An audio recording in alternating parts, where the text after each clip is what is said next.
Chiron's meaning in astrology has been hijacked by modern feminist narratives, misrepresenting its true significance.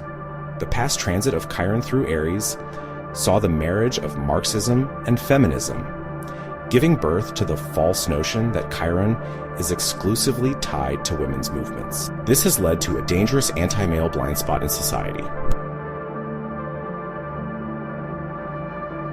Astrologically, Chiron is heavily associated with the Aries-Libra axis.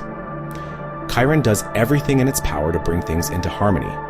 However, it inadvertently creates imbalance. Chiron's association with the Aries-Libra axis results in extreme polarization, fostering a zero-sum game. One side must lose for the other to exist.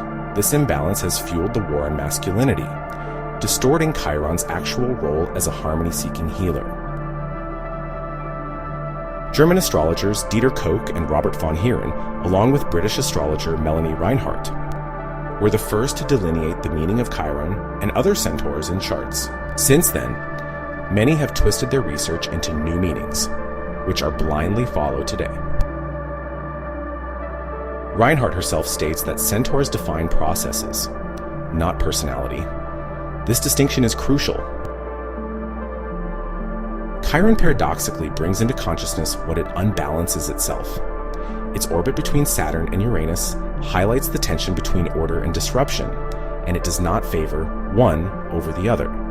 Instead, it exposes wounds caused by imbalance. In its most extreme form, Chiron compensates too much Libra with too much Aries. This gap, or wound, in the individualization process can only be prevented by pragmatically observing the Mars, Venus, Aries-Libra, and Me-You dynamic in any given chart. When misused, Chiron's energy exacerbates the very problems it's meant to integrate. Chiron is about transcending wounds, not wallowing in them. Its cycle of 50.71 years aligns closely with the second Saturn return, marking a critical phase where individuals must integrate their personal growth into reality. Many experience an identity crisis at this stage, not because they are victims, but because they have neglected their true nature in pursuit of external validation. Many successful entrepreneurs face emptiness at 50, realizing they sacrificed their personal identity for career success. Many marriages collapse around Chiron's return, exposing the blind spot in relational dynamics that were unbalanced from the start. Those who over-identify with service to others, Libra, find themselves lost, drained, and unfulfilled because they ignored their own Aries-driven individual needs. Chiron doesn't create or favor the feminine struggle. It exposes imbalance wherever it exists, while throwing out of balance the opposition in the process. Chiron is not the largest centaur.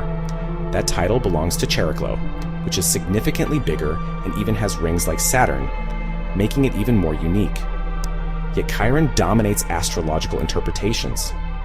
Chariklo is Chiron's wife in mythology.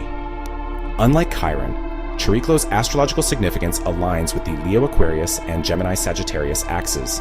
Chariklo signifies stretching horizons and rising beyond personal limitations, futurology and science fiction, broad-minded communication and intellectual expansion. Yet Chariklo remains ignored. Why? Because modern astrology prioritizes narratives that serve ideological agendas rather than balanced cosmic insights. Chiron is not a symbol of feminist struggle. It is a process of transmutation and balance.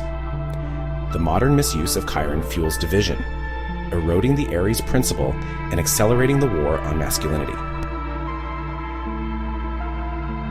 To truly understand Chiron, one must reject their own ideological filters as part of their own individualization process. Bridging order, Saturn, and revolution, Uranus, without bias. The real question is, will modern astrology correct its own blind spot before it's too late?